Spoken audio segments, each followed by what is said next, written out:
Okay, let's go, boys. We are live. It is your favorite show, Views from the Stands. I'm your host, Stevie B, Steve Brennan, and of course, you know I got my guys with me. I got G Mike and I got BC, and boy, we are gonna have some fun on a Wednesday night, baby. A lot of sports going on in the world out there. So, G Mike, man, I know you got a lot to talk about, man. How you feeling tonight? Good, baby. Putting in these bets in right now because the NBA is about to get on and popping. We got some straight bets in the Telegram. Y'all already know, baby, making his money. Absolutely. And my man that's always on the grind and on location, it's Mr. BC. How you feeling, my man? Hey guys, I'm hanging in there. Yeah, I'm trying to, man. So, man, you've probably seen a little bit of better days, my man. Anyways, guys, sure. like I was saying before, man, it's Views from the Stands, and we are live on TikTok. We are live on Twitter. We're live on Facebook. We're live pretty much everywhere you are, baby, and we are going to have some fun. We just asked to encourage you guys to just come out and make some comments. Join the debate. That's what makes the show a lot of fun, guys. Not only have we got that going on, but we also have a lot of stuff going on. The news is major this week, so that's going to spend a lot of time on that. We're going to talk about the Western Conference breakdown since this NBA season just started. We're also going to get to that World Series that's got going on. We had two games last night that had some craziness happening in it. But before we get to any of that stuff, we're going to go ahead and pay some bills. G-Mike, man, why don't you let the people know how we're going to get a hold of you guys? What you got going on? Yes, sir. Guys, I run a Telegram channel where we offer sports betting slips. $5 a month to get you from anywhere from $20 to $50 to $100 a day. You'll see the link on your screen, and I'm actually putting it right now in the chat. See it pop up right there. Or if not, if you're watching the recorded episode, you see the link on your screen, or just hit me up on one of my DMs. Slide in there, and we'll get you on and popping, baby. Absolutely. And we got a lot coming up, too, especially with so much sports going on at NBA's bets. So make sure you get with G-Mike on that one, man. Mr. BC, buddy, what else you got going on, man? I mean, shoot, the missus and I, we got our own little small business down here in Central Florida, Brandes.media. We got your wedding, engagement, photography, videography needs. So if anybody you know is getting married, or they're planning on popping that big important question, you just hit us up at Brandes.media. You can check out our packages, you can check out our portfolio, see if we fit what you're looking for. And man, if we are, hit us up, man. We'll make sure we create those memories that last a lifetime. Always and forever, man. So like I was saying before, guys, if we could do us a favor and just go ahead and give us that, please like and subscribe. That's the only way you know it. If you want to know more of what we got going on, just hit that bell. It makes it a lot easier for you, and that's what we're all about, is making it easy and fun for you. All right, boys, we have a lot to jump into, so I'm going to go ahead and get into this news. I'm going to take a deep breath in this one because we got a lot to cover in the news segment here. So, here we go. All right. DeAndre Hopkins is heading to the Kansas City Chiefs for a fifth-round pick that can turn into a fourth-round pick. Man, this is big news for the Chiefs. Although we all probably wish it was about 6 years ago, DeAndre Hopkins, but this is such a major move for the Chiefs. They're literally running with like the fourth string at this point, and somehow Patrick Mahomes is still making it work, and Andy Reid now gets a bona fide, I would say at this point in his career is probably a number two, but he still can give you number one potential out there. G-Mike, man, what's your thoughts on this trade, dude? I like it a lot for Kansas City. I love it. I love this trade for Kansas City. They lost their wide receiver 1, lost their wide receiver 2. They lost everybody on their wide receiver squad except for Travis Kelce and Worthy, the rookie out there. But, dude, if, DeAndre Hopkins was trying to go there 2 years ago before he went to the Arizona Cardinals and then he went to the Tennessee Titans. I thought he should have been with Mahomes 2 years back and, a little better in his prime. He would have been out there running routes, catching balls and all that good stuff, getting touchdowns. But now he gets to do it with Mahomes now. They're still undefeated right now, the only undefeated team in the league right now. And Mahomes is not playing at his best yet. When it comes to December, he starts turning it up. So, hey, December's right around the corner, man. A few weeks, and we're right there. So playoff football is around the corner. Super Bowl bound is around the corner. So DeAndre Hopkins is going to a good team right now. He's going to get a lot more targets, and he's going to get a chance to prove that he's a top 25 receiver in this league. Isn't it quite amazing you could actually say that December is right around the corner? Just on a complete side note, I cannot believe it, man. Someone just told me the other day, like, something about November. I'm like, oh, yeah, that's weeks away. And they're like, no, it's not, but anyways, BC, man, this is huge moves right here, man. There's fantasy implications. There's NFL implications with this one, man. What's your thoughts? I mean, I will stick more towards the NFL side of it. I'm going to let you and G Mike handle more of the fantasy aspects of it. That's more y'all's speed. But no, like I think for Kansas City, it's a great move. Again, you get a guy who is arguably, I wouldn't even say arguably, I think he is top 25 receiver in the league. So even at his age, the production has slipped off for sure. But still, you put him in this offense with this quarterback. Yes, the team has struggled a little bit again with injuries. Honestly, the defense has had to carry much of the load this season. But again, Yeah. you give him though. You put D Hop in that system with arguably the greatest tight end of all time. We can debate that one another day. But then also too, you get the greatest quarterback in the game today. It's a great fit for him. I would have loved to have seen him in his prime too, but I think Yeah. even then, a couple years past his prime, D Hop is still a dangerous player, dangerous weapon to have. Oh yeah. And you pair his sure hands with Xavier Worthy's speed. I think that's just a fantastic combo to have there. And he doesn't need to have the burners anymore at this point in his career. He just needs to be that reliable target you can go to on third down. You throw it up there. He's still got the leaping ability. You know he's going to be able to go up and grab it. And that's all you need from him. You got him, you got Kelsey that kind of fit that same role there. And then again, you have Worthy that can take the top off on the offense. It's a great move by Kansas City. I'm envious, obviously, down here in Tampa Bay, which we'll talk about later on, but it's a great move for them. It's a great move for Mahomes. It gives him a bona fide number 2, and it definitely will help shore up that wide receiver depth for sure.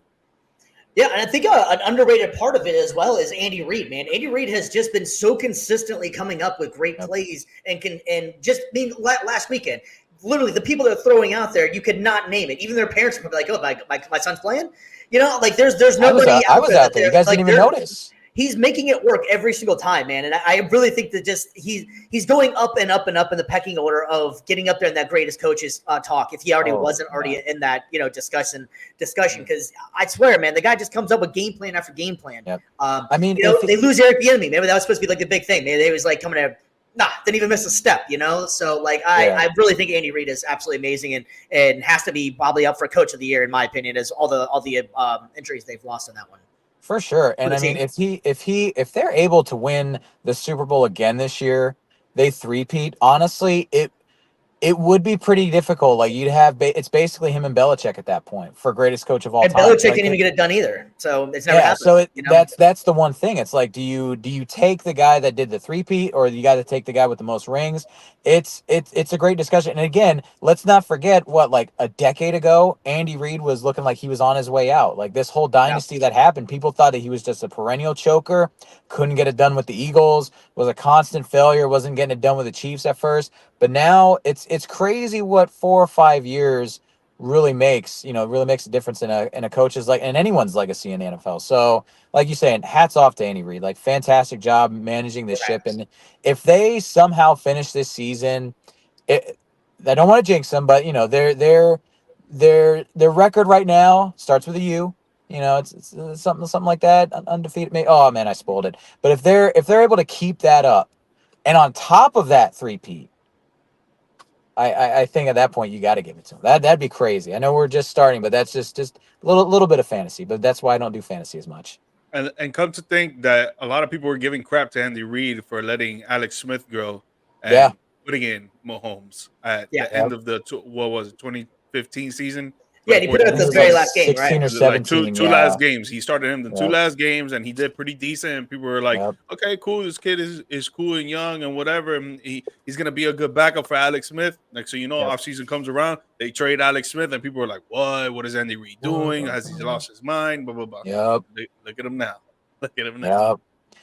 Yeah, and in the behind the scenes too, he always wanted Mahomes. Like, and if you go back in the day, he was one of the few people. If you remember back in that draft, Mahomes was, the guy's gonna be pretty good. He has a big arm, but that's about it. And so it's just kind of cool to look back on it. But shout out to Andy Reid, man. He's become quite the coach, and he's never really not been a good guy. Yeah, such a great guy. I will forever love his just laid back demeanor and the fact that he makes eating cheeseburgers so delightful. Yeah. We got some other noise going on out there too, man. So Alvin Kamara signs a 2-year deal for $24.5 million to stay with the New Orleans Saints till 2026. Man, there was a bunch of talk that he possibly might be out the door. He had, their discussions about it even out last year. He's had a start of a hell of a year this year. Kind of died off a little bit. We'll see how that goes, but just the whole team's kind of falling apart. You guys like this move for the Saints, man? Keeping Alvin Kamara around?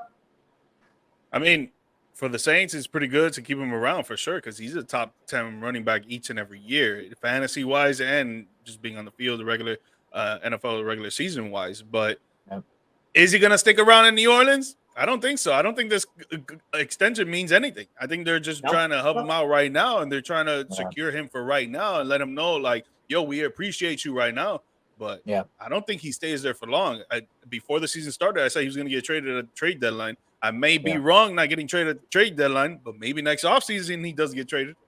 Who knows? Let's see. And I don't think it's good for his career though at all either. Like, and good for the Saints, you're keeping him around, but like, at what cost? Like, your team is it's still that middle of the pack team that just never has been the same since Drew Brees left. Like, they've been trying so hard to find that next quarterback. And yeah, they kept Kamara around, and yeah, he's gonna put up top 10 fantasy stats for sure. But if I'm him, I'm like, dude, is the money really worth playing there? Like, unless like you're just, I understand it if it's like a hometown discount, if it's like, Tyrann Mathieu, something like that for sure. Like, you love playing in front of the hometown crowd, but like, dude, what are you doing there, man? Go get yourself a ring. Like, get yourself a shot at a legacy. Like, do something. Go to Like, Dallas, bro. Go to Dallas. I mean, why not? Just like go somewhere where you have a better shot at winning than New Orleans. I mean, if Derek Carr actually lived up to the contract that he signed, yeah, I would say sure, yeah, he's in a great spot. But nah, man, like New Orleans ain't the answer. He needs to get out soon. Well, he's one to guarantee a Super Bowl ticket, so he just makes sure he stayed in the Superdome, So, I mean, it makes sense. I get it. $24 million to be able to watch the Super Bowl. I get it. That's cool. Yeah. No, anyway, but shout out to New Orleans, though, honestly. If you ever get a chance to go there, New Orleans is one of my all-time favorite cities, man. It's great there, so I understand maybe you want to stick around in a great city. I think that the franchise themselves are not necessarily in a great spot. I think Dennis Allen needs to go. He should have already been gone, but – yeah, I don't think that he's going to stick around very much longer in there. I could see that move happen though, G Mike. I think you might be onto something. I just don't see it happening this year, but it could also just be the fact that they're in shambles. They lose one or two more games, and the trade deadline is November 5th. So if they're going to make the move, it's going to be coming here pretty soon. So Mayor to the Chiefs. I don't think they do it now. If they got Kareem Hunt for cheaper. It's the same guy almost. I'd rather have Al Kamara, but.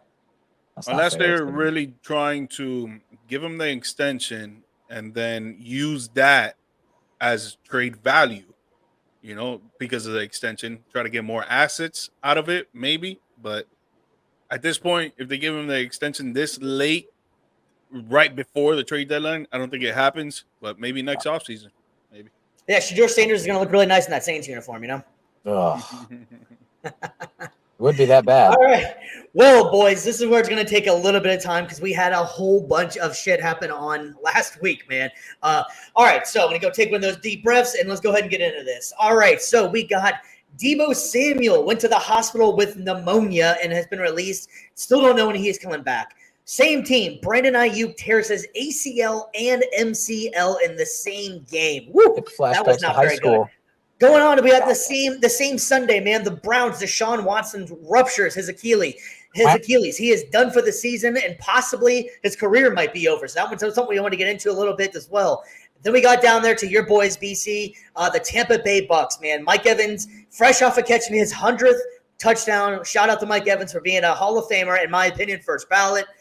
He ends up really getting messed up with his hamstring, had some hamstring issues going into it. They're doing an MRI as of today, and they're possibly going to be out until at least the week 11 bye, according to head coach Todd Bowles. But if you didn't see it, because ESPN turned the camera, most people didn't get a chance to see it unless you were live, or unless the internet's got a good copy of it. Chris Godwin has a gruesome ankle injury and dislocates it and is most likely out for the season after having surgery today.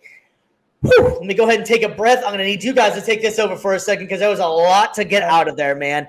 G-Mike, I'm going to let you go first on this one real quick because I know BC is going to have a lot to say on the Bucks on this one. But out of all of these injuries, what do you think is going to affect the team the most? And what's your just general thoughts on this one, man? Tampa Bay Buccaneers are going to get affected the most, for sure. They're losing their top two receivers. They're not going to be able to consistently score as they were throughout all the weeks up until these injuries. They were one of the best passing touchdown teams, the best receiving touchdown teams, the best offensive scoring touchdown teams. And right now that's going to go away. Baker's going to have to throw it to Sterling Shepard. He's going to have to throw it to Palmer. He's going to have to throw it to Otto. Otto's going to have to turn it to Travis Kelce. He's going to have to do that overnight. Going to Deshaun Watson and the Cleveland Browns, man, like man, I feel like so many people were just praying for this to happen to Watson, and it sucks, man. It really does suck because I don't like to see anybody get injured. Yeah. But I really think a lot of people were praying on his downfall. The way that his Achilles just popped, that it was horrible. He's gonna be out, and I agree with Steve that that may be his last football game ever. Even though he gonna be sitting happy with that guaranteed money, baby. It don't matter. He gonna be sitting happy with that money. If he doesn't blow it all in massages first. Yeah.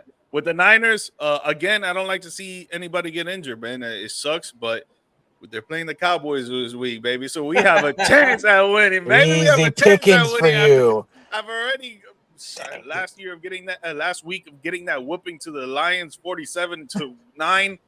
Bro, man, like we need something, and this is that something that came to us. It sucks again. Like I wouldn't want to see anybody get injured, like, and especially Debo, what he's going through, that hits close to home right there, because that happened to someone in my family and stuff. So you know, like you never want to see anything happen like that. And then, bro, to end it all, yo, so there have been people doing some crazy witchcraft stuff, man, because there's been so many injuries this season, man. And I know you fantasy football managers know what I'm talking about, man. So many damn injuries that are going around the league, man, and it's super sad to see. Yeah, it is. Yeah, man, that injury bug's going on like West Nile, man. That shit is that's super contagious, man.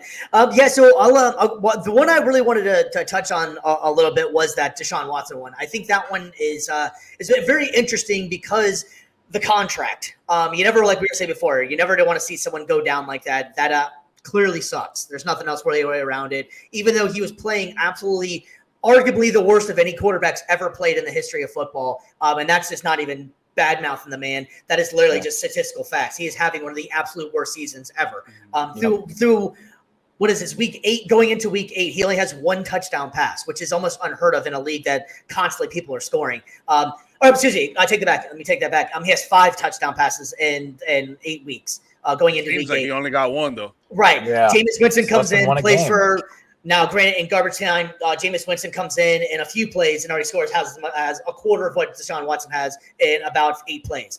So it's not necessarily a Browns problem. It's more of a Deshaun problem.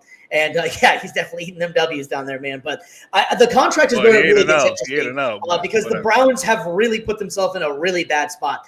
So this contract, after doing a little bit more research, it cannot be reviewed. So Deshaun Watson is doing this contract no matter what it is. So it puts the Browns in a really precarious situation because what they're going to end up having to do is they're going to have to pay him that $172 million. It's another, I believe, $72 million next year. The following year, it's another $92 million, I believe it was, or $99 million, somewhere in that general area in there. They might be able to restructure, but it's still not going to be able to get anything. And the dead cap hit that they're going to get is going to make them at least $100 million in the hole until 2027. Having said that as well, here's where it gets really interesting with the Watson contract is that there's no roster change to it if he gets cut. That money is still there. So in a weird way, they're not going to cut him. They're just going to have him sit on the bench probably for the next 2 or 3 seasons as they draft their next quarterback and have him absorb all that money unless somebody really wants to get risky and take him as a backup of the backup. But I think his playing days are over in the NFL. They already had the bad rep going into it. And then on top of it, his play was horrible, atrocious. And that money is just, the Browns are going to have to eat it. And unfortunately, you got in the bed that you made with that one, man. Like that was just a bad move for them to make. And they're stuck with it, Granted, I would have never gave him that guaranteed contract, but Deshaun Watson at the time, it was just before the suspension. Prior to that, Deshaun Watson was pretty damn good quarterback. So I understand the want for Deshaun Watson at that point in time. But you should have never gave him that guaranteed money, and I think that goes without saying. So I think that one is very interesting because the guy might be done with his career, man. And of course, too, you never want to see Mike Evans, and I love Mike Evans, like I was saying before. I think he's first-round Hall of Famer, and Chris Godwin, unfortunately, too. BC, I'm sure you can get into a little bit more into it. Since our Bucks guy over here, but if I remember right, Chris Godwin is on his last year of his contract with the Bucks. Correct? He was going into free agency, right? Correct. Yeah, this is the final year of his contract, and it's a gut punch. It really is, because I know that, a lot of people were thinking he's going to leave in free agency. A lot of people thought Mike Evans was going to leave in free agency, and he didn't. Like this squad, this team, like this entire organization, they love playing together, and they love they really care about each other. And Yeah. Chris Godwin, outside of football, like incredible human being, incredible figure in the Tampa Bay community. And so, like, when I kid you not, like working the game, you literally felt the collective air just get sucked out of the entire stadium, seeing him on the ground, like, and you could hear him screaming as well, like when he got hurt, and it's just everybody was so hurt, uncomfortable with it, and it sucks because he's such a great player. And yes, you know, obviously I'm a fan of the team. I want to see them win, but it's just he's such a great dude. He was having a career season, putting up some of the best numbers of his career. He was gonna get paid. He was gonna make that money. And I know how Jason Light is. I know how that organization is. They wanted him. They wanted to pay him and have him come back. And now to see his season cut short and now potentially him losing out on all that money that he could potentially make, it's heartbreaking. And It is. I know that some people look at the athletes and like, well, you know, they make all this money and they're, you know, going to get the best treatment, this and that. It's like they do make money, yes, but they also miss out on a lot too when they get hurt. And these guys are still having to deal with all that mental strain and anguish of I'm having a career year and now it's just going all down the drain. So it's one of those things that I hate it happening. And also I'm wondering, why is he in there with a minute left in the game? I get it, we were down 10, but everyone I knew was calling that game about halfway through the fourth quarter. Those guys should not have been there. Baker shouldn't have been in there taking shots from the pass rush. Otten shouldn't have been taking shots over the middle of the field like he's Gronkowski. Like, they should have pulled a lot of their stars. Mike Evans, even. I want to win. I'm competitive as anybody out there. But if Mike Evans is still struggling with his hamstring, and he was struggling after that touchdown, like you saw him, like I saw him like walking off, like he did not look 100%. He should have been yanked immediately. And then again, the same thing with Godwin in that fourth quarter. Why is he still in this game? It doesn't make a lot of sense. And if, you know, I hate to be the doom and gloom, like put it on the head coach guy, but that does kind of fall on the head coach why you kept him in. And Bowles said that, you know, it was a 10-point game. We want to be competitive. He was more, I noticed this. This is something that kind of bothers me. He was more competitive. He was doing more to win a game, a 10-point game with 1 minute left in the fourth quarter with no timeouts, than he was, this is a regular season game, than he was to win a playoff game that you were down by 8 and had 3 timeouts left. Why are you giving that game away, but then this one you're doing everything you can to win? It blows my mind. Dude, and I want to point out the fact to the regular sports fans out there that like to contradict and give all these players crap on why they hold out and why they wait for their contracts extensions, why they wait for the big time deals and don't go out there and play and just go out there and play the game because you just play sports and you get paid. This is why, folks. Situations like this is why players hold out and they want to get paid and have that security blanket. Because, like he just mentioned, Godwin has a chance to earn the big bucks, but now he has a dislocated ankle. And I'm telling you, if you guys did not see that, his ankle was facing the other way. His foot was the other way. So this guy is going to have surgery for sure. A minor surgery, but he's going to have surgery. Yeah, he had surgery Now today. Exactly. So now he will not get that contract, and now he has to pray to the gods that he gets a contract from the Bucks just because they feel entitled to give him that contract, because they don't have to. They don't have to, but just because they feel entitled that they give him the contract, because now he doesn't have the years on his contract left. Now he's going to be a free agent. Now he doesn't have money, and now he has a messed up ankle that he's probably never going to be the same again. And it's because he didn't have the whole contract set up. He didn't hold out for the extension because he's a man for the team. He's a man for the people, like BC has mentioned. And now look at him. So this is why, folks. This is why the players hold out for their contract extensions. And I will say as well, I think that, you know, like knowing Light, knowing Spytek, the entire front office with this team, they are going to take care of him because just being around this team for as long as I have, just seeing how these guys operate, they do things a little bit differently. They didn't have to sign Mike Evans to the deal they did a couple years ago, or not a couple years, like before the start of the season. He was like Yeah. 31, 32 years old, but they know what he means to this team and this city, and they want to honor that as best they can. I'm not saying they're going to give Chris Godwin $30 million a year after injuring himself. They're not going to do that, but they're still going to try to give him Maybe the 10. most that they can. Yeah, I think they might even go up a little higher than that because they know his potential. They know what he can do in this offense. And honestly, I'm hoping and praying that he can. It's a long shot, but I would love, honestly, and this situation reminds me a little bit of when Vita Vea went down with injury during the Super Bowl season. I'm not saying we're winning the Super Bowl, but I'm hoping, just for his sake, that he can come back not too soon. If it's going to be too soon, I'd rather him just stay and heal up. But if he is healing well and he's progressing well and things are going great, I would love to see him come back maybe before the end of the season if we're in the playoffs.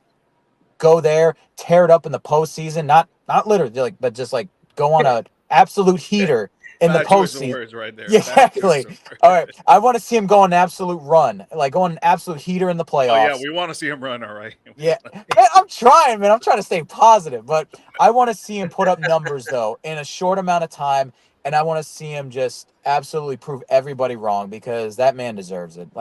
I love Chris Godwin. Him and Mike Evans, they need to be Bucks for life. I don't want to see him in any other uniform. Well, wasn't this back-to-back years for Chris Godwin? Didn't he tear something last year too? No, last year, no, I want to say it was a couple years ago that Or he was that had the the year injury. before? Because I know last year they had That him. was a They had him shoulder in the injury wrong too. position. Really, he's a natural in the slot, but I think they Oh had him no, out yeah. wide, He was and he he kind was of in got a forgotten about. But I thought that was also a year he got injured as well. I knew he got injured in the no. last 2 years at least. It was it was like 2 or 3 years. I know. I think it was He like didn't play the 2020. first half of the season, I think. Yeah, he was still yeah. It was 2022. He got hurt, It and was like an then ACL or something, though, wasn't it? it might have been something with his knee or one of the ligaments. But I know that he was injured 2022 towards the end, and then he sat out a little bit of 23. People were thinking he kind of rushed back a little bit. And that's another thing. Like you have to, as a coach, as a staff, like you have to know. Okay, we got Baltimore coming in. Who are we playing the next 4 weeks? Baltimore, Atlanta, Kansas City on the road, and then San Fran at home. Of all those games, what is the most important game of that stretch for you to win?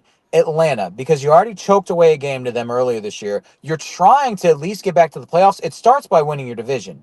If you want to do that, you have to beat Atlanta. So you need everybody healthy for that game. So, and looking at Baltimore, yes, this is the first game back after Milton. It's a big bringing the community together kind of moment. But if you lose to Baltimore, is it really that big of a deal? Does it really set you back that far? And Atlanta lost this week.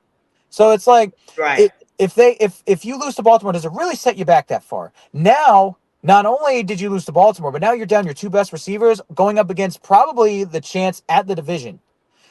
I would rather lose this. I'd rather fold this game to Baltimore, focus on winning Atlanta. Kansas City on the road, I'd be okay with, again, I'm competitive, but it's like if I had to pick a game to lose, it's going to be that one. Tough environment, best team in the league, fine. And then come back at home and face San Francisco as banged up as they are now. You're 2-2 during the toughest stretch of the season. It's just there has to be some foresight there with that, and it's just infuriating to see that your coaching staff, again, in a regular season game, you're down by 10. Less than a minute left. You got your starters in, no timeouts left. But then in a playoff game against Detroit with a shot to go to the NFC Championship game by 8 points with all your timeouts, you just quit. What are we doing? Yeah. Well, I mean, Jason Light might be interested in our next little thing we got going on here, man. Cooper Kupp and the Rams. Apparently, the Rams have made it official that they are willing to trade the wideout Cooper Kupp. They are asking for, as of right now, it seemed like they were asking for a second-round pick, and they would also be willing to take on some players' contracts. But nothing said there. Puka Nacua was in an interview last night saying that he hopes that that's not true, and he wants him around because they feed off each other. They do really well together. It's very much like Evans and Godwin. The Rams are kind of in one of those spots now that I think they see the writing on the wall that the draft picks only worked for so long, and they need help now. Like they haven't really worked out since the Super Bowl run, Yeah. And they've been consistent. Stafford's not getting any younger. And unfortunately, Cooper Kupp keeps on getting hurt. But damn, when that guy is out there, he is good. Now, me personally, I can't quite figure out if Cooper Kupp is really good with Sean McVay and they're able to utilize him very well. The rumor was that Andy Reid and the Chiefs reached out. They couldn't afford to take on as much of the contract. But before they made the DeAndre Hopkins trade, I guess they tried to get Cooper Kupp. See, that's the only other place I would think that I could see him going. Otherwise, I don't really know too many other inventive coaches as them two guys are that can put Cooper Kupp in the great position. The rest of them, I don't know where else he would fit in. Where do you guys see him going if he's going anywhere besides the Rams? I mean, in Tampa he would play with Liam Cohen, who used to be his coordinator in LA. So that would be a good fit there, and he would play the same spot that Chris Godwin would. That's why him and Nakua work so well together, because they have that same relationship that Godwin and Evans have. But it would, on paper, it's a great fit because now you have a guy that can fill the spot for Godwin, and when Evans gets back and healthy too, you have those two going at it.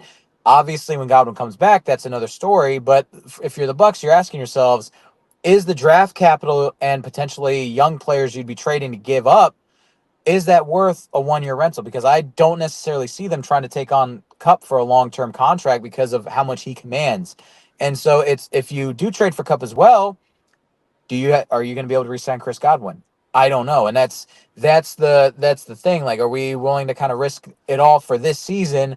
And me personally, I wasn't planning on this being the year for us to take that jump into peak in terms of like, oh, we're going to win the Super Bowl. I was more thinking along the lines of, I'd be happy either with divisional round again or championship game and falling short there.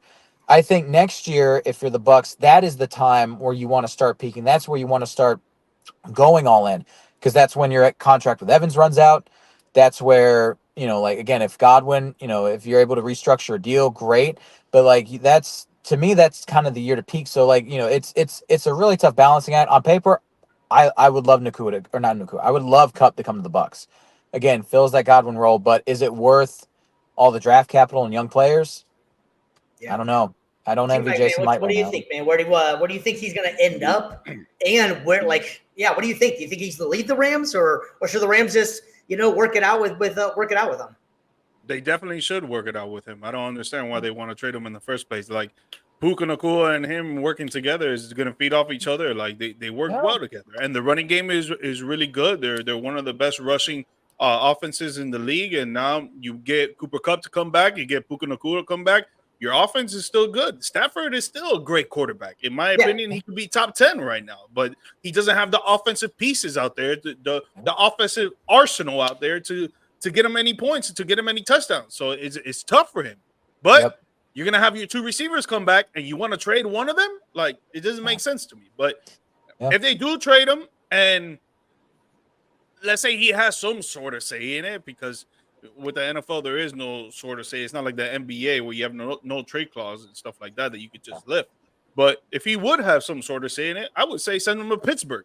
You can send him to Pittsburgh, and he's going to work well with that offense. Russell Wilson and Justin Fields, they're both showing that they can throw the ball and win games. And with that top 5 defense in the league, they need another receiver out there. George Pickens can't do it all. Firemouth is pretty good too, but he's just like really a security blanket that you're going to dump off to. You bring in Cooper Kupp that he had matched the speed of George Pickens. He matches the route running, maybe not the vertical, but he has sticky glue hands. So might as well just send him to Pittsburgh. But me, if I'm LA, man, I'm keeping that whole offense together because they're good. They got to up their defense. That's all they really got to do. Yep. And they just were decimated with injury this year, really. I mean, I think LA was going to be a pretty good team, actually. I think the only reason we need to consider it is the fact that you don't have very many draft picks because I think they still are on all the other draft picks they said before. I think they just finally had their first round draft pick. Am I right? Like, it was this year. So I don't know how many more deals they made to where they don't have them. So that's probably why they're trying to maybe get rid of Cooper Kupp and saying, we'll take at least a second. I don't know the last time they've actually even had a second round draft pick in God knows how long. But actually, Pittsburgh is a great idea. I honestly didn't even think of that one, man. But I think that's a pretty good idea. It doesn't Cooper Kupp kind of seem like he would be a Pittsburgh guy? Like, 100%. I don't know, just his demeanor, 100%. everything about him and stuff. Like, he's quiet. You don't hear much about him. He's a hard worker. He grinds. Like he'll go out there. He's like probably like a $170. Like 5'10", and he goes out there and he plays like he's a linebacker on offense. Yep. Yeah, I honestly never even thought about a Pittsburgh because I know they've been trying to get a wide receiver. But yeah, that's a hell of a spot. I like that idea quite a bit. The only other spot I was kind of thinking, but they already made the Amari Cooper one, would have been the Bills. That would have been a cool spot for him to go as well. If they, I don't think they want to necessarily do that. If they really want to put themselves back in that contention. Maybe make that move, and this is your all-in year. You just got Amari Cooper and Cooper Kupp on the other side. That'd be an interesting. Amari Cooper Kupp. Yeah, try and say that one. Yeah, Amari Cooper Kupp. Yeah, exactly. That won't. Amari Cooper Kupp. I'm sure, like literally every broadcast. Amari Cooper Kupp. No, put that on a shirt. We don't want this. Cooper and Cooper for the people. Amari Cooper Kupp. Yeah, there you go. The ACC. Anyways, fellas, well, that's all about it for the news, man. We're going to go ahead and jump from the news over to the Western Conference because the NBA season is in full stride, baby. Sir. And this ain't the Western Conference, baby, but this is the Heat, baby. You know what I'm saying? There we go. Last week, if you guys didn't get a chance to see, we go back on the last episode. We broke down the Eastern Division and we picked our winner of the East. And we'll be talking about them in a little bit. We all chose the Boston Celtics. They looked pretty damn good last night, but we'll definitely get into that one. But right now we are on the West Coast, and it's the best coast. And let me tell you, man, just looking at the graphic on the screen, if you guys can't see it, if you're not watching at home, you're listening on the audio version, we're going to start with the Northwest Division. And all the teams in the West just all seem like they're just so much more superior right now than where the East is. But the East has that for years. But just looking out on paper, man, just this division here, the Northwest Division, the Oklahoma City Thunder, Minnesota Timberwolves, Utah Jazz, Denver Nuggets, Portland Trailblazers. 3 out of that 5 in those teams in there, all having a legitimate chance to win the West or win the whole thing, And there's not very many divisions. There's not very many divisions in the East to me that have stacked teams like that one. Oklahoma City is looking really damn good. Minnesota just made that deal. What do you guys think of the Minnesota Timberwolves deal? I know we talked about it for the Knicks side last week. What do you guys think of it from the Timberwolves side? I mean, it feels kind of awkward to me. To me, like I told you, to me, it seems like that you're trading for the same exact player, honestly. Yeah. I just think that Julius Randle is more aggressive than Karl Anthony Towns, and we saw that last night. If you guys watched the game, the New York Knicks against the Celtics, which we'll talk about later, but I just think it was the same type of trade. I don't think each team got worse or each team got better, honestly. Yeah. I mean, I will say with Minnesota side, though, with Randall, I don't think he gives you nearly the floor spacing that Cat gives you. So I would say if there was a quote unquote loser in this trade, I'd probably give it to Minnesota just because you're losing out on having a floor spacer there at the 4 or even 5. Yeah, I agree. I think the Minnesota Timberwolves are going to take a step back this season than they did last season. Obviously, they were a great team last year, but I just don't think that they're ready per se to be that top tier team in the West. They kind of choked a little bit in the playoffs last year. They went deep, but they definitely choked. I think whenever they were in there, Anthony Edwards is a hell of a talent. You guys know I don't necessarily he annoys the hell out of me, so I'm going to take a step back. It's only game 1 here. I don't know his game. I think that he thinks he's so much better than he is. That's just me. Dude, talk about the game, dude. Talk about the game. Yes, talk about it. We got to talk about this division first. Talk about the game. He had 5 turnovers last night. I mean. Who else is handling the ball though? Like Mike Conley is one of the best point guards in the league. Why is he trying to do? Fucking dinosaur, bro. Like, guy's out there running point guards in the league. Yeah, what are you talking about? I don't know about that. He hasn't been an all-star since like 2013. Who, Mike Conley? Yeah. I don't know about that, man. That's a bit much. I think Mike Conley's a better ball handler than I would rather have the ball in my hands with Mike Conley as a point guard than I would have Anthony Edwards trying to run the whole show. I don't know about that. I mean, look, does Mike Conley turn the ball over as much as Ant? No, but I don't think he also makes the plays that Ant does either. There's no comparison. I'm not comparing the two athletes. I'm just saying in general, I think that they need to figure out what they're going to do with Anthony Edwards. Is Anthony Edwards going to try and do it all? And which it seems like he's trying to. I think he shouldn't but that's the thing with any great player. They shouldn't be having to do everything. And I've seen this. We've all seen this throughout NBA history. Anytime you've got a guy that tries to do it all, they can never win it all if they have like a 30-40% usage rate. It's absurd. Yeah. Yeah, and I think that's going to be his downfall is that I think he believes the hype in himself and that everybody that's been hyping him so much that he's going to be mistake prone this year and that he's going to try and prove it that he's the face of the league, which I personally think Wemby is the face of the league at this point, honestly, and I think he's going to be taking it over by the end of the year. We'll be talking about Wemby more than talking about Ant, but that's later on for a discussion. But what's the conversation? Because now we shifted. Are we talking about that he's not a great player? Or are you talking about that he's the face of the league? Okay, fine. I think he is a very good player. I don't think he's great yet. I think he's great. I think he's great too, and I don't think he's the face of the league 100%. No, I think LeBron is still around until LeBron retires. LeBron is the face of the league. No one else is the face of the league, in my opinion. I don't know that you got a 3-time MVP. Like they're almost could have won it. Well, could have been 4 in a row. And then you got, like you said, I'm not gonna say Wemby's the face of the league. He ain't there yet. Like, could he take it by the end of the year? No, I don't think so. But there's definitely a lot of other players in this league too. Like not just LeBron, but yeah, Ant has quite a few people to get through before he's the face of the league. Yeah, quite a few. I don't think he'll be the face of the league. I don't even know if ever. But I don't even. I agree with that. He's definitely top 10 player in the league, though. Yeah. Like, he's not even the best 2-guard in the league. I'll talk about who I think is the best 2-guard. He'll also be my MVP pick. Spoiler alert later on, but yeah. No, let's hear it now. No. Let me hear that now. Who is the best 2-point? Who's the best 2-guard? Best 2-guard, I think Shai Gilgeous-Alexander. I think so. Like the way he's not a 2-guard. He's a point. He kind of plays like a combo guard, kind of like, and that's the other thing. Like, what is a point guard? What is a shooting guard? To me, I've just always seen him as a 2 because he's the guy that's going to be taking the shots. He's the guy, he handles the ball a lot too, but he's taking the majority of the shots. Same thing like with Kyrie. Like he traditionally used to play point. Now he's shooting the ball a lot. Like that's his job. So it's one of those things. The style of basketball we have, it's so difficult now to call it like that. But I would say the best guard. You would say the best guard then. For me, I would say it's between like him and Luka. And I think whichever one I would say I'd give the slight edge to Shai just because he gives you not only the scoring punch, but he also gives you defense. And that's something that I really haven't seen as much from Luka. Like the playmaking, Luka's got him for sure. But for me, I value a 2-way player more than I value the 2-way impact a little bit more than the playmaking scoring combo, just a little bit, because you got to play both sides. Ant's a better 2-way player than Shai is.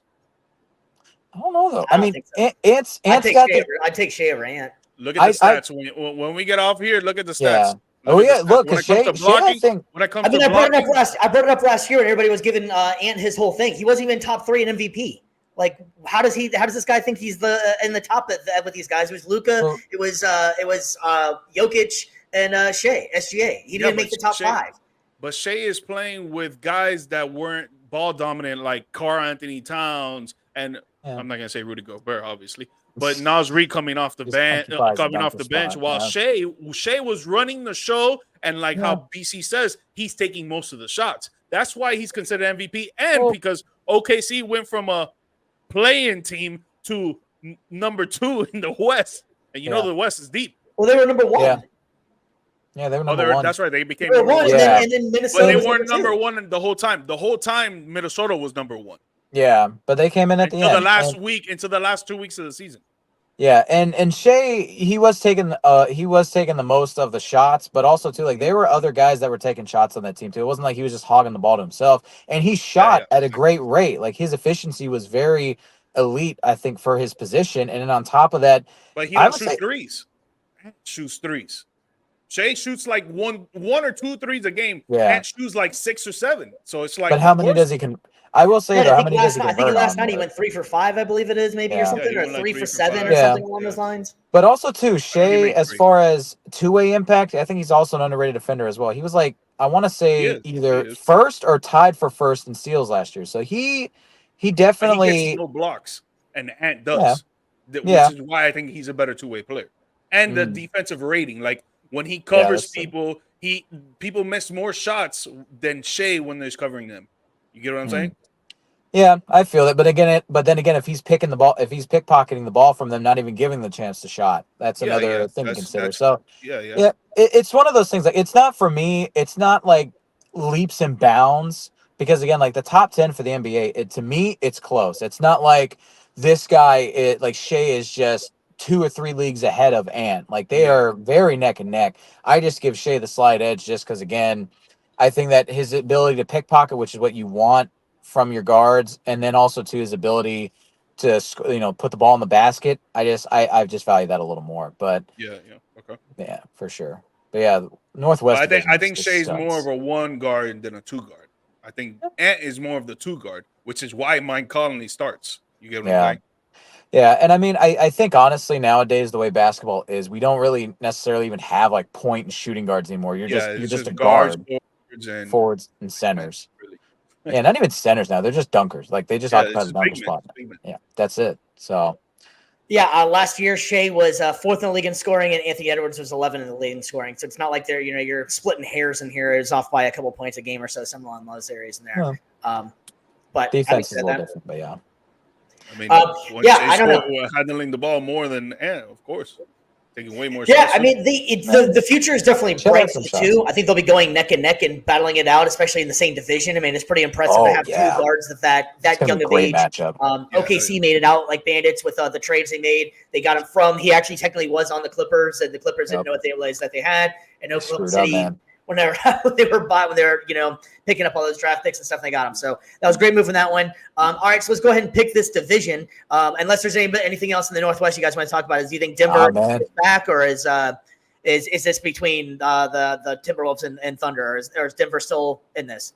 no, Denver is always going to be LA. You can't take away from Jokic. You can't do that. Yeah. But I think that with what they've lost, though, not just this past year, but over the last couple years, though, I would say they'll still be a dangerous team come playoff time. But I think in terms of just regular season standings, I think that it's going to be mostly between Minnesota and OKC. Yeah.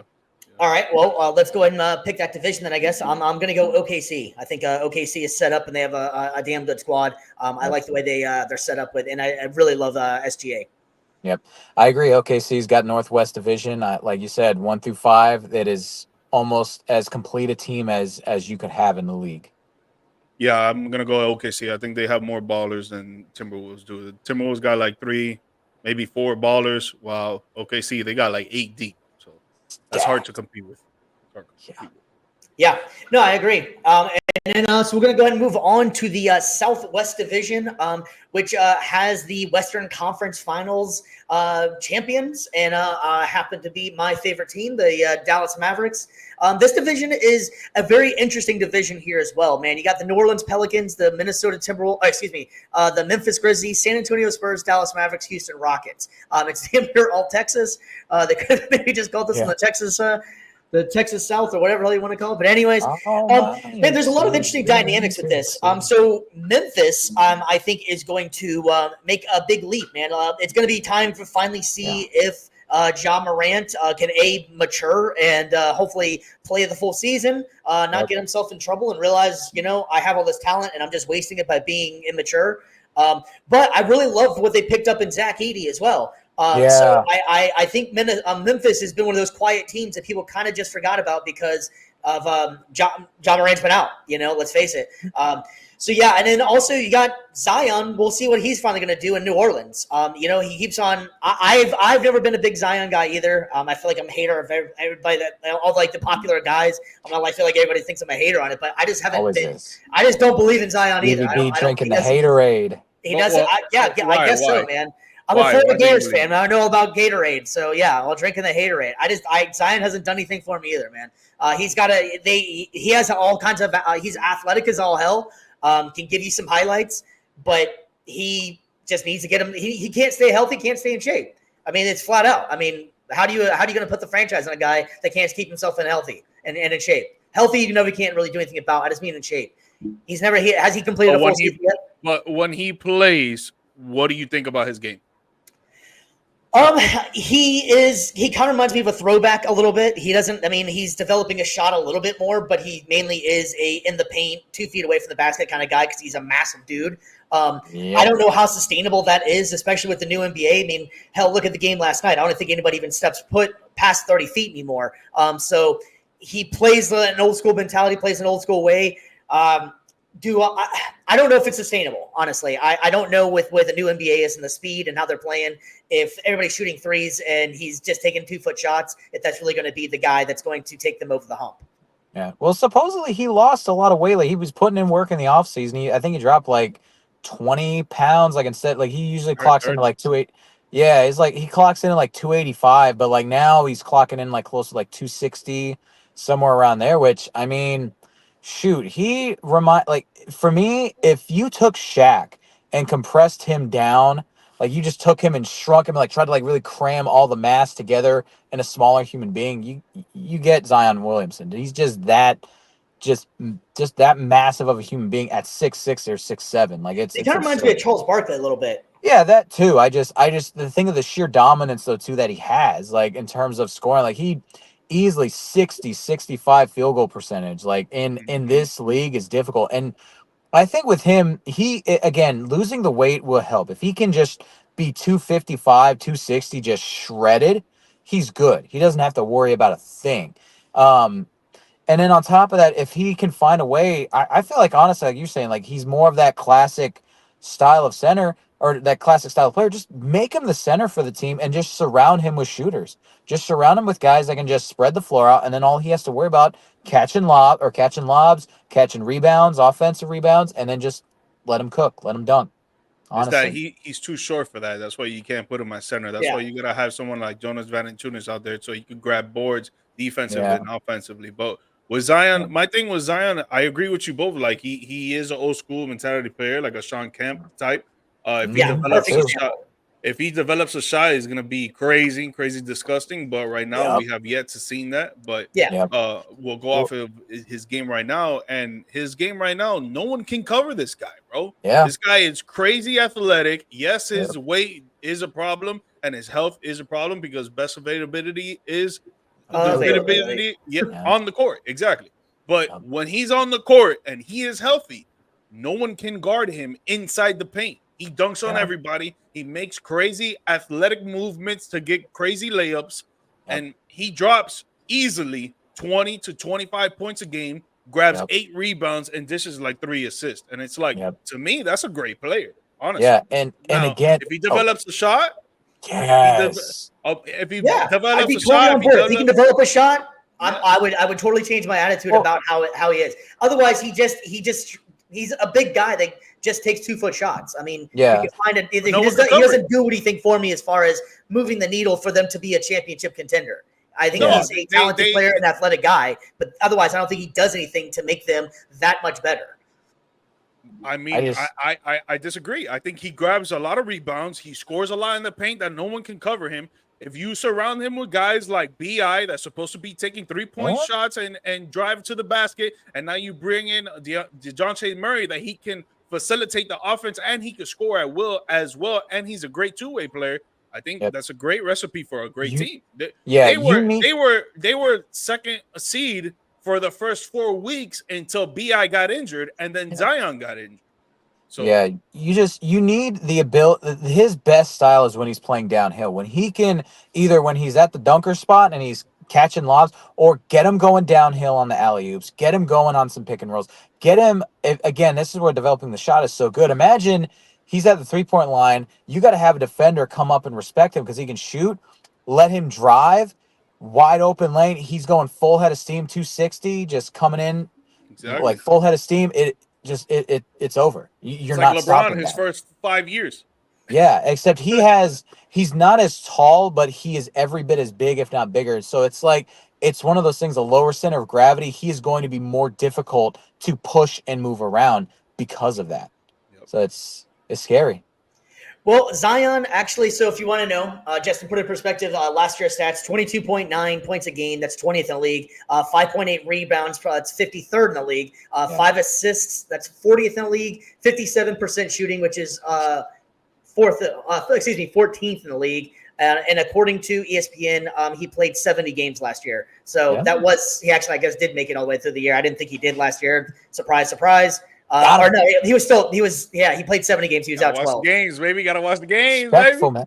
I mean, but still, does those numbers go off? I mean, so he missed 12 games. I mean, LeBron misses 20 games and still is averaging better than that, So, I mean, this kid is. Well, LeBron's a better NBA player than Zion is. Like, let's be real. So what's Zion's claim to fame then? What does he do good?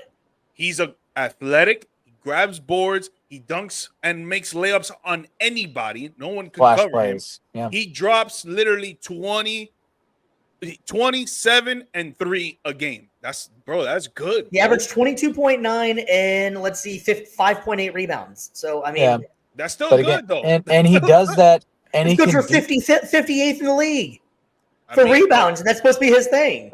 Yeah, but and he does need to work on that. But as far as just sticking with the scoring, though, he can give you 20, 25 a night, anywhere from upper 50s to low 60s in terms of efficiency.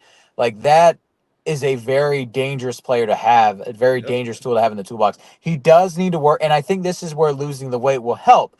You give him more elevation, he's able to get those rebounds that he wasn't able to get before. He's also able to keep up on defense better than he was able to before, especially now guarding like 4s and 5s. I think that losing, the key to him is keeping this weight off, making sure he's in the best shape of his life, and I think that the results are going to speak for themselves. Yep, and staying on the court. Definitely. All right, well, then we also got the San Antonio Spurs, who got I think opposite player. What's that? I said they have the exact opposite player, tall and lanky. And so, speaking of short and thick, tall and lanky. Speaking of Victor Wembanyama, the rumor is that he gained a lot of muscle and a lot of weight coming in this year. So he's looking a hell of a lot different apparently this year. I haven't got a chance to see any Spurs game. They're playing tomorrow. I didn't really watch too much of the preseason, but apparently he's looking pretty good, pretty shredded. I think this sky is the absolute, I don't even know I think he's already touching the sky because he's that damn big. If you get what I mean. But having said that, man, I just got a lot of faith in Victor Wembanyama. I like his attitude. I think that the fact of he wants to win, and he, for such a young age, he is very mature and wants to be a baller, man. I really like his game. I think he should have won Defensive Player of the Year last year. And so we're going to be talking about awards later on in a little bit, not too far from now. But I love Victor Wembanyama's game. Unfortunately for him, it's going to be a couple of years, I think, before the Spurs are actually truly dominant. I think he can single-handedly take over a lot of games, though. I really like his game. I think Chris Paul going there is one of the best moves they could have made. And it's not even the fact of, like, Chris Paul is, he's another Mike Conley, like he's just a for sure point guard, but the things that he can teach him and the, just how he sees the game, I think could go a long way for a young player like Victor, man. What do you guys think about the Spurs this year? I mean, at this point, Chris Paul's way better than Mike Conley. I mean, at this point in his career, man, you really don't like Mike Conley, man. Bro, Mike Conley was an all-star for like 1 year. Chris Paul has been an all-star like 13 times. Chris Paul's like one of the greatest point guards of all time. He's the first ballot Hall of Famer. I mean, you could argue that maybe I think at this point, maybe you could argue at this point in their careers, they're both kind of similar. They're not going to be that lead ball handler anymore. They're going to be that veteran presence. That's fine. But yeah, Wemby for sure is going to take steps this year. And I'm torn on whether or not he's gonna. I'm torn on whether or not he should have won the award last. I mean, I think no, screw that. He should have won it last year. But just the way the media and everybody votes on the awards, it's kind of a flawed system, but it is what it is. But no, he's gonna take more steps. I'm excited to see what beefier Wemby looks like. Hopefully, he doesn't get bullied as much. Honestly, just quick fun thought: how crazy of a team up of Zion and Wemby would be. Like, that would be absolutely insane. You could not have two of the most polar opposite players, but I would love it. They're like the two freakiest specimens in the league on the same team. I would love it. But yeah, San Antonio is going to have a good year. They're going to take some steps for sure. I don't know if that'll be enough for playoff contention, but I think that they'll definitely continue to be on the up and up for sure. Yeah, no, they're not getting into playoffs for nothing. But I do like the fact that CP3 is there with Wemby. He's going to teach him a lot. Wemby's gonna learn a lot from him. He's gonna take like the next 5 levels up and becoming an NBA professional player, and he's gonna do wonders with Chris Paul, man. That pick and roll game though, that pick and roll game is gonna be serious, bro. Wemby, all you gotta do is go to the 3 or go to the basket. One or the other, you're getting the ball and you're gonna make the shot, bro. Yep. Yeah, I want to say, wasn't it Bam in the preseason? I think it was whenever they threw that alley oop or something like that, and he just kind of like moved out the way. I want to say it was against Miami or something. They got that first like alley oop that he got, and he was like, "Damn, this dude is big" or something. Okay. He was just talking about how big he was. It was a pretty funny little clip. I can't remember exactly who it was. Might have been Bam, might have been somebody else, but. Yeah, San Antonio, I think, is like maybe 1, maybe 2 seasons away from being back to the old Spurs, but they got a great piece in Victor Wembanyama, and I'm glad that he's had better fates than the other couple of French players that came out, man, because they didn't look very good or very ready, man. So Wemby looks pretty damn good. So we got my Dallas Mavericks, man. They made a big move in the offseason. They got Klay Thompson. They did lose Derrick Jones Jr., which I was disappointed in because he was a big factor in them getting to the finals last year. After that major trade they did. I love the Klay Thompson trade. Kind of like how we were talking about DeAndre Hopkins. I do wish this was also, 3 to 4 years ago, Klay. But having said that, man, I just want to see Klay shoot. I think this is going to open up the space for Dallas a lot. Now you're going to have you're going to have to still respect Klay from the 3.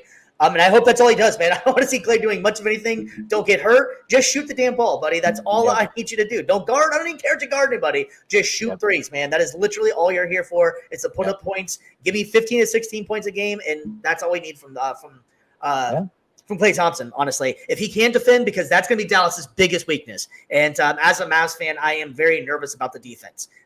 It's few and far from between here, man. Well, and I think the position that they have him set up in, like he'd play the small forward, in my opinion. So like I don't think you necessarily have to worry about him having to guard the quick guards anymore. You can just, he's a bit bigger. He's about like 6'7", about 205, 210. So he can step out and guard the 3 for sure. And then I could we honestly say like this might be the best wing trio in the league. Like, it's pretty scary. Like you said, the offense is going to be scary. The defense. Yeah, offense is gonna be great. Defense, but that's never been Dallas's like forte. That's never been what they've relied on. So, you did the things you had to do to make what you're great at even greater. And I think Klay will still be able to do enough on defense because he's not going to be asked to do as much on offense. I still think he can contribute enough at a solid level to where he's not a net negative on defense. I don't know, man. A lot of people were giving Luka crap for not playing defense and being a little chubby and going out there. And he went on the offseason. He lost some weight, man. He's looking slim. So what if he's taking defense way more seriously now? Yeah. This guy becomes a great defender. That would be awesome for Dallas, man, because like Steve said, Derrick Jones Jr. is out of there. So who's got to step up on defense is P.J. Washington. And even though P.J. Washington's defense is pretty good, but now he's going to play more minutes. So now we're going to see if he can sustain that throughout the whole game while still putting up in the 3-point corner and try to hit 3-point shots. Obviously, Klay comes in, he's going to take less shots, 100%, but he's still going to have to put up at least 2 or 3 a game. And if he could hit those consistently while stopping the best player on the other team, because he's going to cover the best player, dude, it's a recipe for success out there, man. And if he's actually out there playing defense, man, 6'10" guarding a 6'2" guard, 6'3" guard, it's going to be a little faster than you. But once he gets into the paint, you could block him. So it'll be pretty good. And also, too, nobody has shown the ability to heat up over the course of a single quarter, even a single half, like Klay Thompson. So it's one of those things like you just need him you would need him to get hot like maybe once or twice the whole season. But when he does, like, just dish it out. Boom, boom, boom. He's going to cook. But if Luka is able to translate the physique change to the defensive end, I think my MVP pick is going to be in trouble. Just spoilers ahead for that. But yeah, a slimmer, leaner, meaner Luka, especially on the defensive end, is going to be terrible for the rest of the league. Terrible for the league. Yeah, and I think going to that finals, I think made him grow up a little bit, you know, and I think in the NBA, of more than most sports, baseball might be up there. I know NFL just because it's such a grown man sport, but I really think the NBA maturity matters. And I think that you can easily throw a game, and Luka definitely did not have the greatest of finals. He still was amazing, but his demeanor, how he was acting, he looked like a crybaby out there most of the time. It was almost embarrassing being a Luka and a Dallas fan sometimes. And afterwards, they set him down, they talked to him, and you can see the difference in him towards the end of the game. You see him making jokes about yelling at the ref. But so I really think that going to the finals, getting that experience, getting that out the way, getting it under your belt at such a young age is going to help him out in his career leaps and bounds. And I really have a lot of high hopes for them. So yeah, I'm going with this in this division. I'm going with Dallas again to win this division. Houston, you guys got any thoughts on Houston? That's my no. That's my sleeper team right there. They're a young team that Houston. They're a young team that works together well. The second half of the season, they're doing really well. They score at will. They hustle. Great hustle players on that squad. I like the fact that Fred VanVleet now has a little chemistry with that squad after 1 year. Now he's going to have a more leadership role, even though he already had it, but now he has to really grow into it, and he's going to be leading the way there. I think that's going to be my sleeper team for the play-in, and they actually win the play-in game and actually become the 8th or 7th seed in the Western Conference. See, if I'm picking a sleeper team from like the West, I'm actually going to lean Memphis just because, again, you're getting Ja back.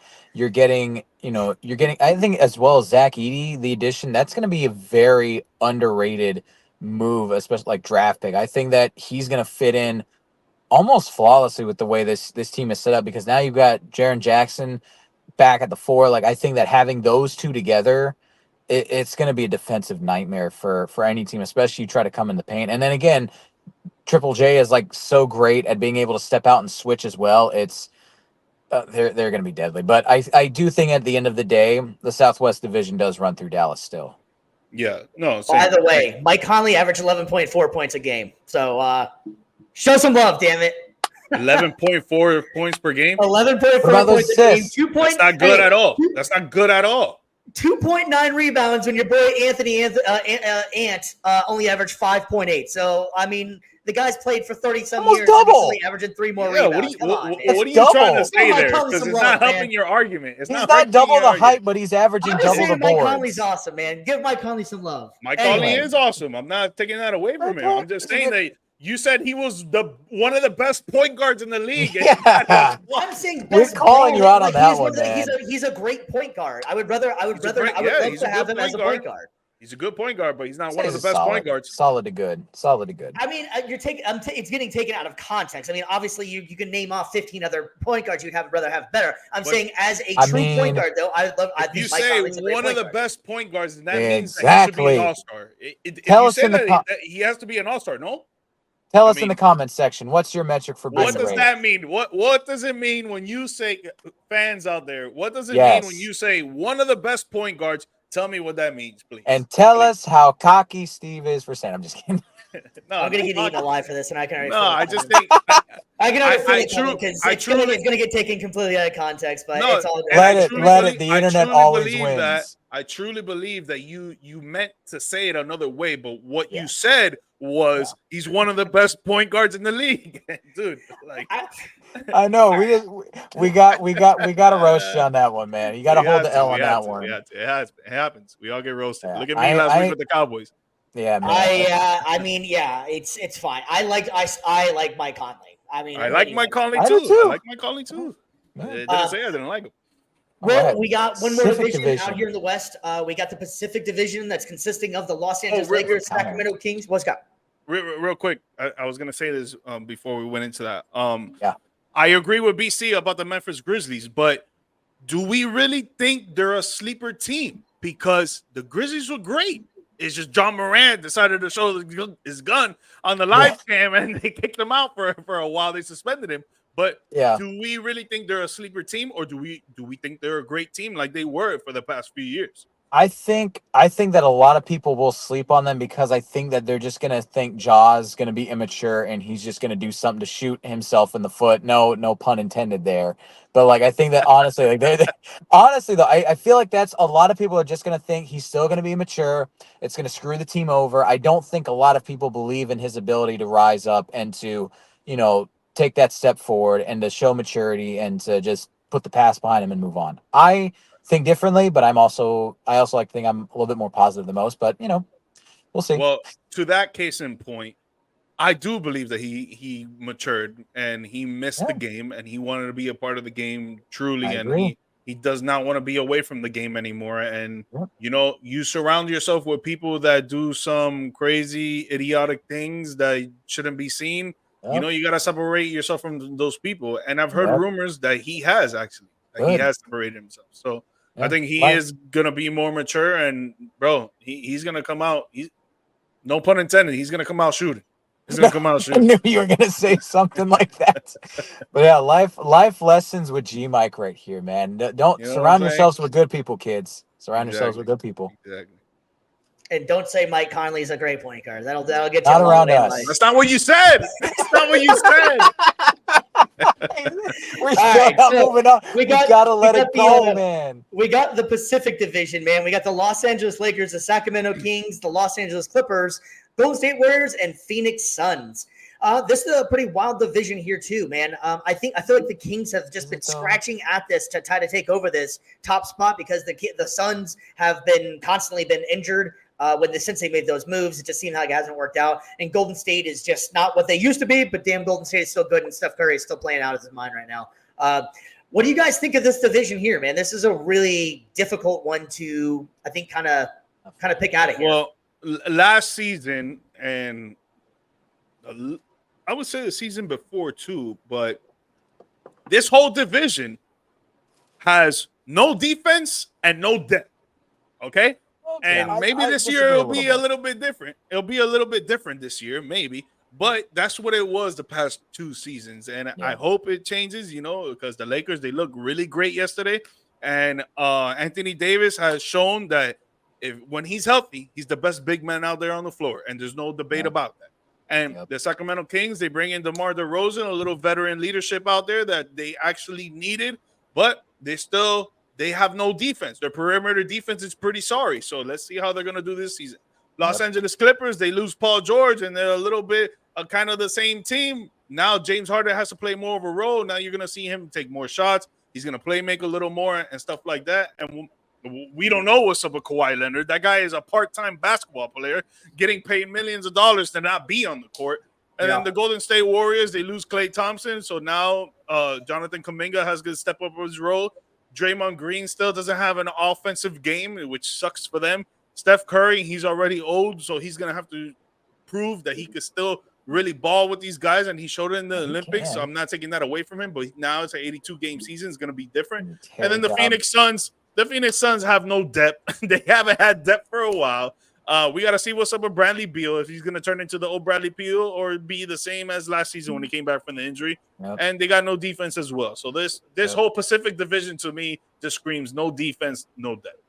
Turnstiles. Specifically, That's all. Yeah, I mean, I will say I think the best defense coming out of this division is going to be LA for sure because you got Anthony Davis, like G Mike said, he's the best big man in the league when he's on that floor. He's at his peak. And honestly, just to make this one quick, I think it's going to be just a 2-team race for this division. It's going to be Sacramento. It's going to be LA. And I think, honestly, just because of the veteran leadership that LA has, I think that's going to be enough for them to win this division.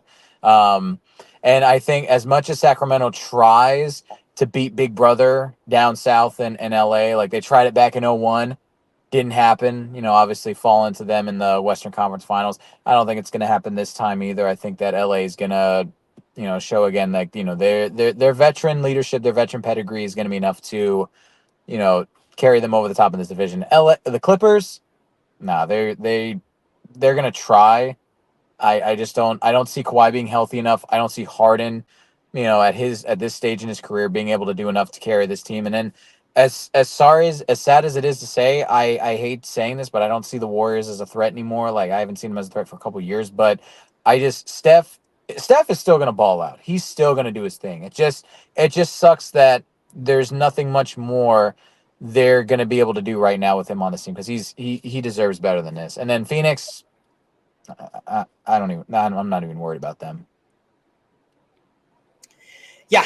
All right. Well, that's. I don't think that this division in particular in the West really is just. It's so definitely the down, weakest. and it could go so many different directions here. On paper, Phoenix should probably win it just because you have your top three, the top three players they have there. But I kind of like Sacramento. I think Sacramento is going to make that a little bit of a leap. I think Sacramento is going to win the Pacific. I like Fox and Sabonis, and So, what do you guys think? Who you guys picking on for the Pacific? Pacific. No, like I said, I think it's LA. LA's gonna win it, and then Sacramento will be a close two. But I give it to LA the nod.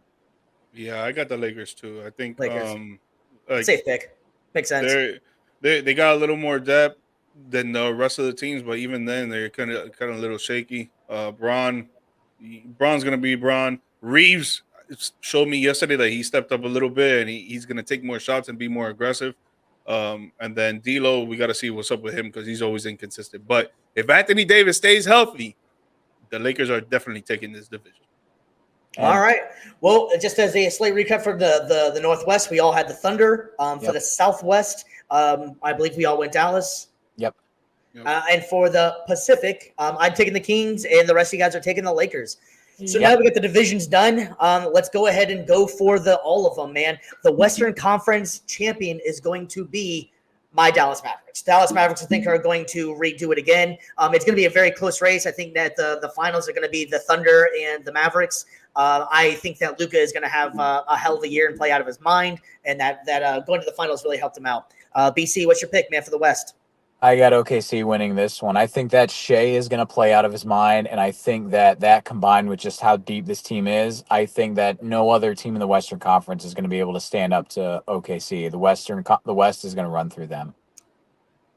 I love that pick, man. I was going to go OKC, but George kind of convinced me a little bit. You're a homer, man. I got to tip the hat to you. I'm going to go the Mavericks. I think Jason Kidd is going to put a tougher defensive mentality on this whole squad, and especially on his leader, Luka Doncic. And then bringing in Klay Thompson, which was something that you guys lacked throughout the playoffs, on three-point shooting and another consistent score next to Kyrie and Luka. He's going to help with that. He'll probably drive 15 points per game, and they're going to go back to the finals for sure. I like it. I'm loving it. So that's our pick for the West, man. We got 2 for the Mavs and 1 for the Thunder, man. All right, so we're going to go ahead and go more of a rapid fire here for the NBA awards here. We're going to go ahead and start at the top with the MVP. Just go a little bit behind the scenes. George and I, we talked a little bit, and we're picking the actual same person for the MVP, and it is going to be our guy that's going to be taking the West, Mr. Luka Doncic, man. Luka Doncic also was already averaging about 33.8 points a game last year. Just playing lights out basketball, man. The assists, the playmaking. Luka can do it all except defend. Defending, he needs to step up on and staying in better shape. I think if he loses some of that pudge, the baby pudge that he seems to always carry around with him, he's going to be unstoppable, man. G-Mike, man, what's your thoughts on our MVP pick? Yeah, no, you said it well. I don't really have to put that much, but I just want to also add the maturity. I think the maturity of what he went through in the playoffs, getting to the NBA Finals, and seeing what it is needed to get to the NBA Finals, and seeing what kind of leader you need to be. I think he learned that, and now he's going to do that through a whole 82-game season, and then go through the playoffs, Western Conference Finals, NBA Finals. I think he'll get the MVP for sure. Yeah, and also, I don't think he can go unsaid about bring Klay Thompson's championship pedigree as well. Granted, Klay Thompson is not the Klay Thompson that he used to be, but he's been in some of the biggest games in the NBA. He's broken records. He's had himself some amazing games. He has the rings to prove it. So bringing him in along with Kyrie, which Kyrie seems like he also took a complete change of pace and kind of change of life going to Dallas, man. He seems like he's actually having fun. He seems like a great team guy. He just seems like he's excited and happy to be playing. Probably the most excited I've seen him play since he was in Cleveland when they were winning, So I'm really liking that one as well. And I also, I'm hoping, as you can see on the screen over there, that Daniel Gafford, man, I hope he can have a big season here too, man. Yeah. So yeah, that's our MVP pick is going to be Luka Doncic. All right, Mr. BC, you're up next, my man. Who is going to be your MVP pick? I mean, I hope I get a highlight package here to show off my. Oh, there it is. All right, I appreciate it. All right, all right. I was about to say I'm not getting cheated out of my own highlight reel here. Nah, Shea Gilgeous-Alexander, man. I feel like just again like we talked about last year, like he was close to winning the MVP. I think his two-way impact is so underrated, and I think in addition to that, like he's just such a great.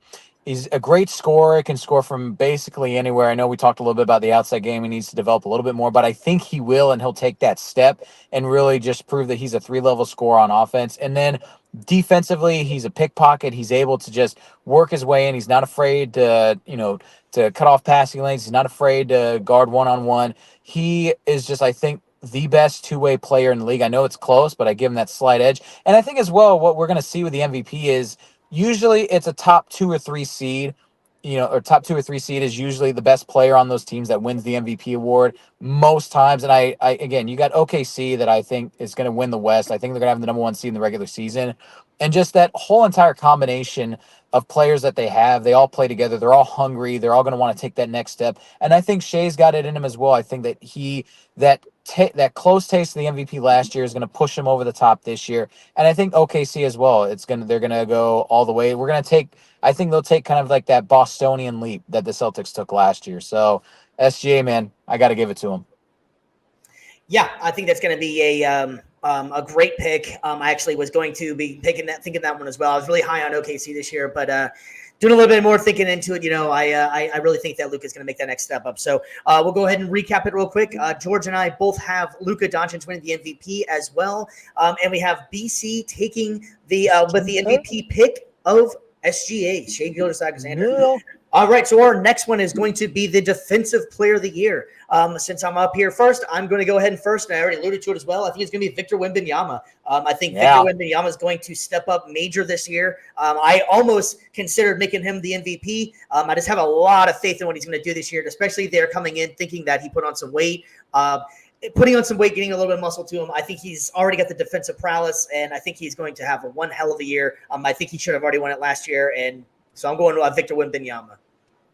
I agree 100%. I think that he got robbed of it. I know Rudy Gobert is a great defensive player, and they usually vote based on, again, top defense in the league, best player on the top defense. But I think, honestly, just what he did for that Spurs team, the way he was able to drag them to kind of middle of the pack kind of defense. Without him, they would be absolutely god awful. And just not only does he give you the blocks in the paint, but he can also switch out on the perimeter. He can guard guards. He can be a little bit of a pickpocket too, getting steals. He really is the best, I would say, just overall defender, not just because of what he does in the paint, but just what he brings from versatility, switching, everything. He is the modern defender in a nutshell. Yeah, man. I definitely agree that Wemby was robbed last year, and he'll definitely be up there to get it. I wouldn't be surprised if he gets it, but I'm gonna be biased here, and I'm gonna say Bam, dog, because so many years that they just robbed him from him, bro. Yeah. In my opinion, and I think he can cover 1 through 5. He can get steals, he can get blocks. His defensive rating against top players in the league, all-star players in the league, MVP front runners in the league. He stops them. He stops them from scoring. He stops them from dominating, and he should have gotten a Defensive Player of the Year. And at least got to give him one, man. At least. Yeah. I like it. Great picks. Great picks. All right, so now we're going to move on to most improved player. And I'm not sure how you can go with this one, but I'm going to go with Derek White. I think Derek White's going to step up even more than he did last year. Derek White was a great player last year. They were talking about it last night in the game as well, that they want him to start shooting more threes. He had a hell of a three-point percentage, and he was lights out in the playoffs. I think that's going to carry over, and you can already see it in the Boston Celtics game last night. So I'm going to go Derek White for most improved. Granted, I understand that he already is a great player. I just think he's going to take a step up. Yeah. For my most improved, I'm gonna show my homer bias a little bit. I'm gonna go with Franz Wagner with the Magic. Last year he took a step last year. He's been taking steps ever since his rookie season. He put up solid numbers, about 18, like 3-3, 18, 4-3, solid numbers, but also too on awful efficiency, especially from three, shooting, I believe, 30 or just under 30. I think this year, I think he's worked on his shot a lot more in the offseason. I think that overall, he's going to take that next step and be kind of like that Swiss Army knife three that I think the Magic envisioned for him.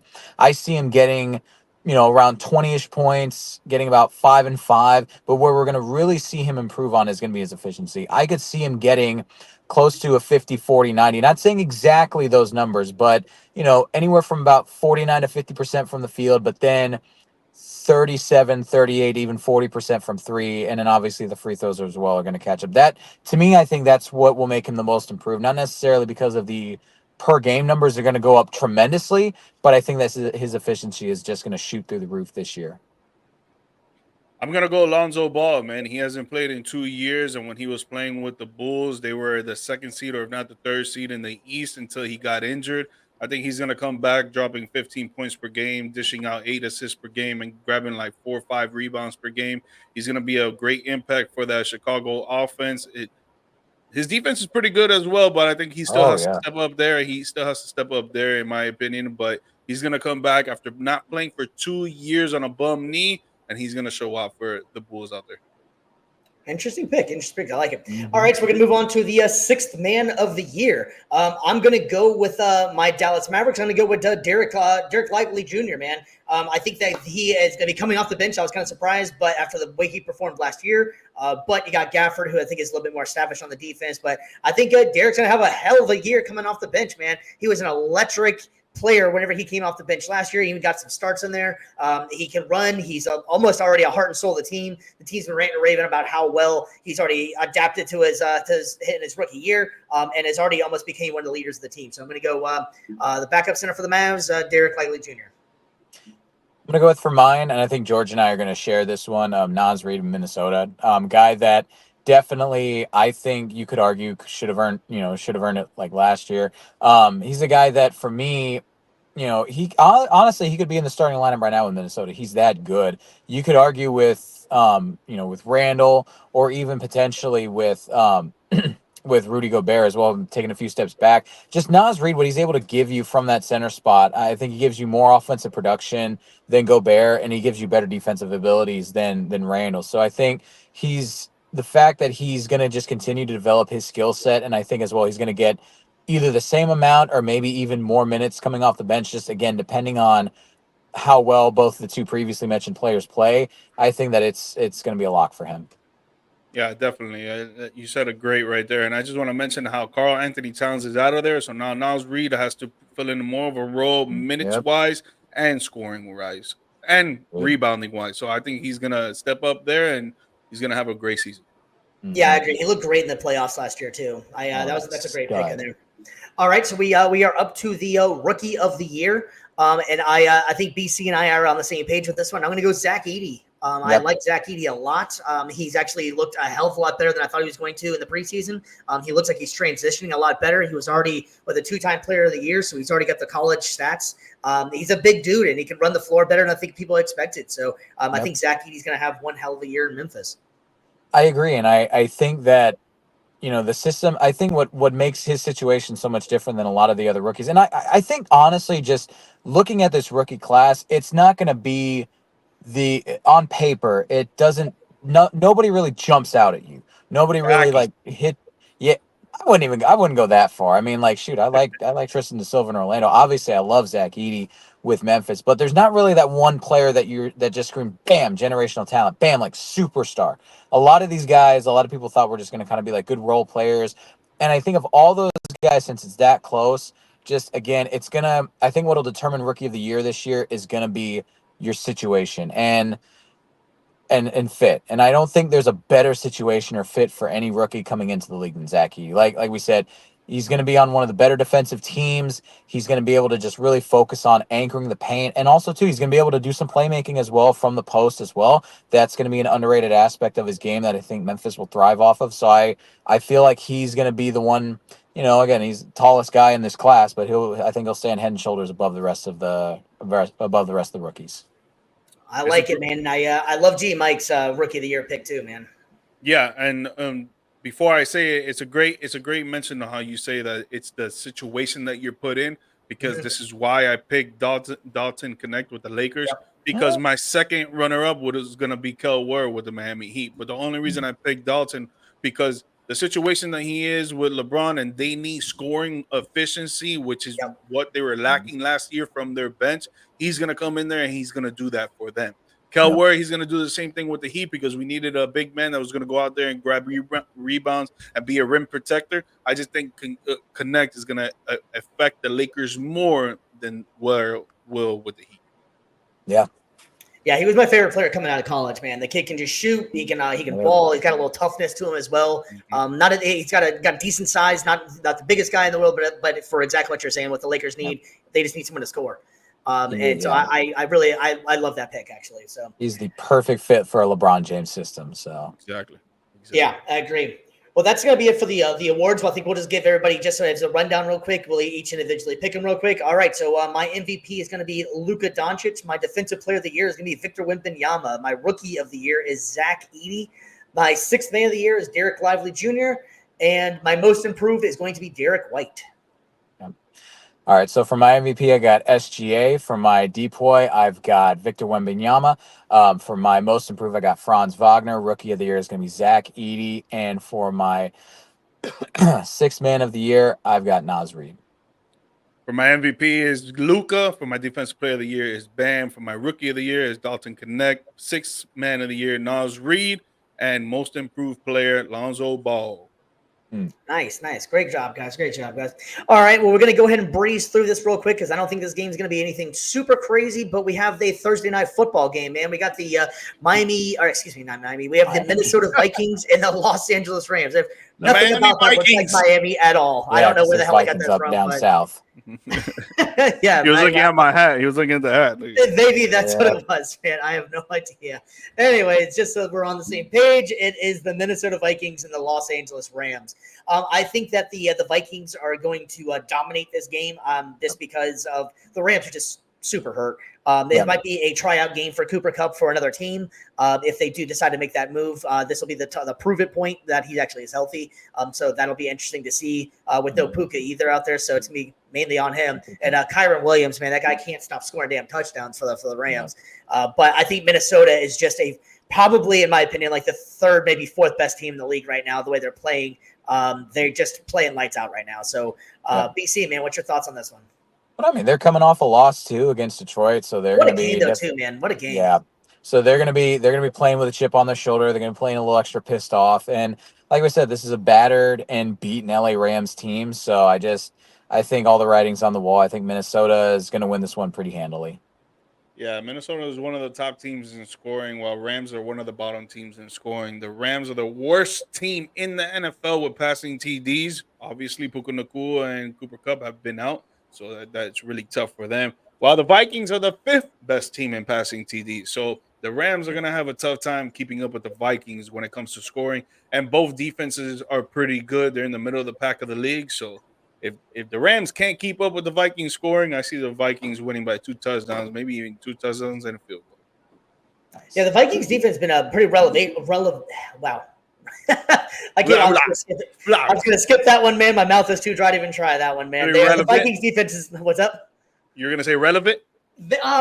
Revelation. That was what I was trying to say. Relevation, I guess it would be. That's right. Maybe that's the right word. Anyways, the Vikings defense has been pretty good. Actually, they've been averaging almost, I think, an interception, maybe 2 a game or so, somewhere in there. So, been playing pretty damn good, actually. So, if we're gonna make picks on this one, I'm gonna go with Minnesota. I think that they're gonna score a lot of points and maybe get an interception for the defense as well.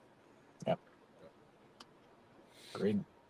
We all got the Vikings on that one, baby. Yeah, we do, man. Vikings NFL handily. Football.